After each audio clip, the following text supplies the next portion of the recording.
under the sea, under the sea.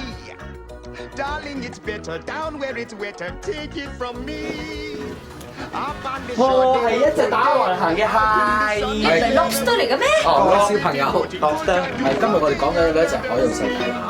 呢一隻咧，哥哥扮緊嘅咧就係一隻未熟嘅蟹，姐姐扮緊呢隻咧就係一隻煮熟咗嘅蟹。唔係啊，我係唔係啊，我係蒲魚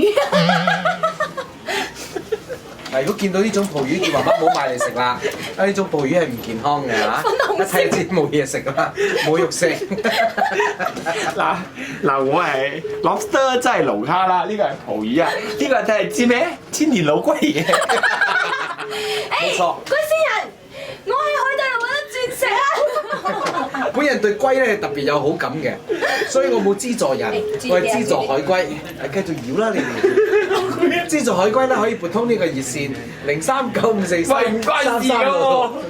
咁講翻嚟咧，就係聽日係一個好特別嘅日子，就係世界海洋日，即係提醒大家要愛護我哋嘅海洋。不過講開又講啦，馬來西亞我哋嘅海洋嚇真係首屈一指馬來西亞。冇錯啊，出名氣嘅，係靚啊我相信啲朋友都曾經去過潛水啊，或者去過啲海洋啊、海灘嘅地方，好靚，可以係留言或者 call 上嚟同我哋分享下㗎。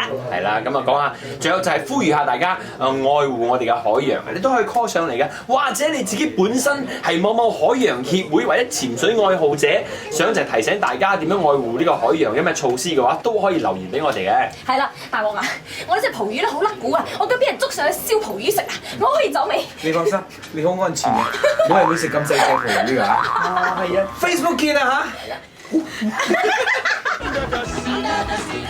Under the sea. Since life is sweet here, we got to be here naturally.